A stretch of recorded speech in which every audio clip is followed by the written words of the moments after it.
వ అమ్మా బినిఅమతి రబ్బిక ఫహద్దిస్.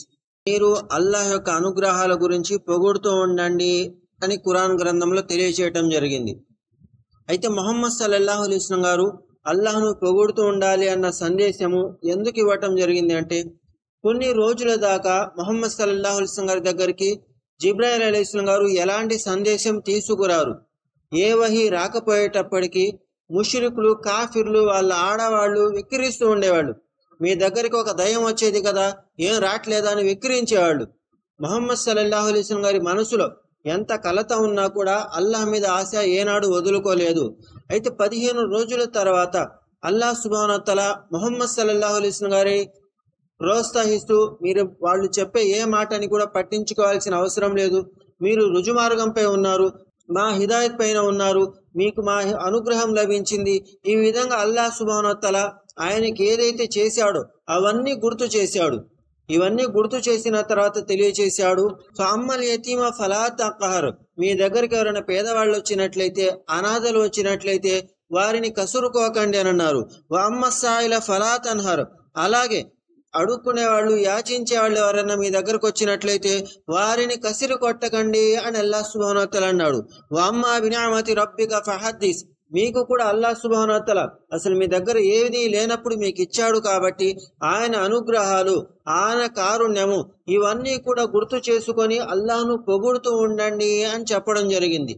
ఇంతవరకు ఖురాన్ యొక్క వాక్యం అయితే, ఈ వాక్యాన్ని మీలాదున్ నబీ కోసం ఉపయోగించటం జరుగుతుంది. ఈ వాక్యంలో ఏముంది? అల్లాహ్ను పొగడాలి. ఎలా పొగడాలి? మనకి ఏ అనుగ్రహాలైతే అల్లాహ్ సుబ్హానహు వ తఆలా ఇచ్చాడో వాటిని గుర్తు చేసుకొని మరి అల్లాహ్ను పొగుడుతూ ఉండాలి అని చెప్పడం జరిగింది. మరి ముహమ్మద్ సల్లల్లాహు అలైహి వసల్లం గారు కూడా ఈ ప్రపంచానికి ఒక అనుగ్రహమే కదా, ప్రతి ముస్లింకి ఆయన ఒక వరం కదా. మరి అల్లాహ్ను పొగుడుతూ ఉండాలి, ముహమ్మద్ సల్లల్లాహు అలైహి వసల్లం గారిని గుర్తు చేసుకొని అల్లాహ్ను పొగడాలి అని మీలాదున్ నబీ కోసం ఈ వాక్యం ఉపయోగించటం జరుగుతుంది. ఇలా చేయవచ్చా అంటే చేయకూడదు. ముహమ్మద్ సల్లల్లాహు అలైహి వసల్లం గారు ఏ వాక్యాన్ని ఎలా వివరించారో, సహాబాలు ఏ వాక్యాన్ని ఎలా తెలుసుకొని మన దాకా చేరవేశారో దాన్ని అలాగే ఉపయోగించుకోవాలి. మనకు నచ్చిన విధంగా ఒక మొక్క దొరికింది, ఆ మొక్కలో నుంచి ఒకటికి 4 అర్థాలు బయటికి తీసామంటే ఇలాంటి తప్పులు మనం అస్సలు చేయకూడదు. తత్వవేత్తలు, విజ్ఞానవేత్తలు ఈ ప్రపంచం యొక్క మనుషుల యొక్క మనస్తత్వాలను 20-80% పరిగణించారు. 20%, 80%. మంచోళ్ళుంటే ఒక 20% ఉంటారు, పాపాత్ములుంటే ఒక 80% ఉంటారు.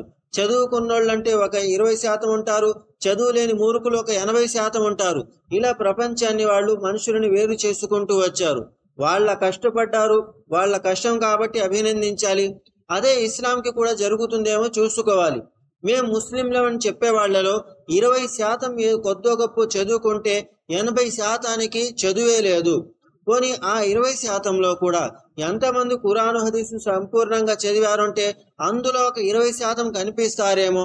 మరి చదువుకున్న వాళ్ళు సక్రమంగా పాటిస్తున్నారంటే 80%కి అసలు చదువే లేదు. ఉన్న చదువు కాస్త గొప్ప ఉన్న ఒకదానికి ఇంకొక మాట, ఇంకొక మాటకి ఈ మాట కల్పించడం జరుగుతుంది. ఒక బిదాత్ని ఇస్లాంలో దూర్చటం జరుగుతుంది. ఇలాంటి ప్రవర్తన మనకు కనిపిస్తుంది. మరి మీలాదున్ నబీ లేదంటున్నాము. ఎందుకు లేదంటున్నాము అంటే, ఇది ముహమ్మద్ సల్లల్లాహు అలైహి వసల్లం గారి నుంచి మన దాకా వచ్చినది కాదు, సహాబాలు ఆచరించి మనకు చూపించినది కానే కాదు. అలాంటి ప్రవర్తన మన దగ్గర ఉండకూడదు. ఏ ప్రవర్తన అయితే సహాబాల దగ్గర ఉందో అదే మన దగ్గర ఉండాలి అని ఖురాన్ మనకు గుర్తు చేస్తుంది. మరియు అల్లాహ్ యొక్క అనుగ్రహాలనైతే గుర్తు చేసుకోవాలి, అల్లాహ్ను పొగుడుతూ ఉండాలి. ఇది ఎలా అంటే ప్రతి క్షణం కూడా ఒక సమయము, సందర్భం అంటూ అవసరం లేదు. నలుగురం కలిశాము, అల్లాహ్ యొక్క గొప్పతనాన్ని పొగుడాము, ఇది అల్లాహ్కు చాలా ఇష్టము. అమీరే ముఆవియా రజియల్లాహు తఆలా గారు ఒకరోజు మసీదు లోపలికి వచ్చినప్పుడు కొంతమంది జనాలు కూర్చొని అల్లాహ్ను పొగుడుతూ ఉన్నారు. తమ దాకా వచ్చినటువంటి ఇస్లాం గురించి వారు ఒకళ్ళకొకళ్ళకి చెప్పుకుంటూ ఉన్నారు. అమీరే ముఆవియా రజియల్లాహు తఆలా గారు వాళ్ళని చూశారు. మీరు ఇక్కడ ఎందుకు కూర్చున్నారు అని ప్రశ్నించారు. మేము ఈ విషయం మీద కూర్చున్నాము, అల్లాహ్ను పొగుడుతున్నాము, ఇస్లాంకి పూర్వం ఎలా ఉండేవాళ్ళము, ఇస్లాం మా జీవితాల్లోకి వచ్చిన తర్వాత ఎంత అద్భుతంగా మా జీవితం మారింది, ఇది గుర్తు చేసుకుంటున్నాము, ఒకళ్ళకొకళ్ళం చెప్పుకుంటున్నాము అని జనాలు అంటారు.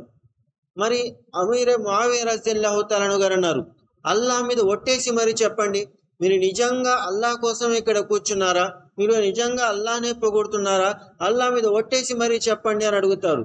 నిజమే, మేము అల్లాహ్ మీద ప్రమాణం చేసి మరీ చెబుతాము, మేము ఇక్కడ కూర్చున్నది అల్లాహ్ కోసము, మేము ఇక్కడ కూర్చొని చేస్తున్నది అల్లాహ్ యొక్క ఆరాధన, అల్లాహ్ యొక్క జిక్ర్ చేస్తున్నాము, అల్లాహ్ను కొనియాడుతున్నాము అని జనాలు అంటారు. అప్పుడు అమీరే ముఆవియా రజియల్లాహు తఆలా అన్హు గారు అంటారు, నేను ఈ మాట ఎందుకు చెప్పానంటే నాకేదో తెలుసని మేమేమీ చెప్పలేదు, నాకు మీ మీద ఎలాంటి అనుమానం లేదు. మొహమ్మద్ సల్లల్లాహు అలైహి వసల్లం గారు కూడా ఒకసారి మసీదు లోపలికి వచ్చినప్పుడు జనాలు కొంతమంది కూర్చొని అల్లాహ్ యొక్క జిక్ర్ చేస్తూ ఉన్నారు, అల్లాహ్ను పొగుడుతూ ఉన్నారు, ఇస్లాం గురించి ఒకళ్ళకొకళ్ళు చెప్పుకుంటూ అల్లాహ్ను పొగుడుతున్నారు. ఆ సందర్భంలో నేను చేసిన విధంగా మొహమ్మద్ సల్లల్లాహు అలైహి వసల్లం గారు ఇలాగే చేసి, మీరు అల్లాహ్ కోసమే కూర్చున్నారా, అల్లాహ్ మీద ఒట్టేసి మరీ చెప్పండి అని అడుగుతారు. అప్పుడు సహాబాలు అంటారు, మొహమ్మద్ సల్లల్లాహు అలైహి వసల్లం గారు మేము అల్లాహ్ కోసమే ఇక్కడ కూర్చున్నాము, అల్లాహ్ను పొగుడుతున్నామని సహాబాలు అంటారు. అప్పుడు మొహమ్మద్ సల్లల్లాహు అలైహి వసల్లం గారు అన్నారు, అమా ఇన్నీ లం అస్తహలిఫుకుం తొహమతన్ లకుం, నేను మీ మీద ఏ అనుమానం చేతనో మీ మీద ఒట్టేపించుకోలేదు. వలాకిన్నహు అతాని జిబ్రీల్, నా దగ్గరికి జిబ్రాయిల్ అలైహిస్సలాం గారు వచ్చారు. ఫఅఖ్బరని, నాకు ఒక సందేశం ఇచ్చారు.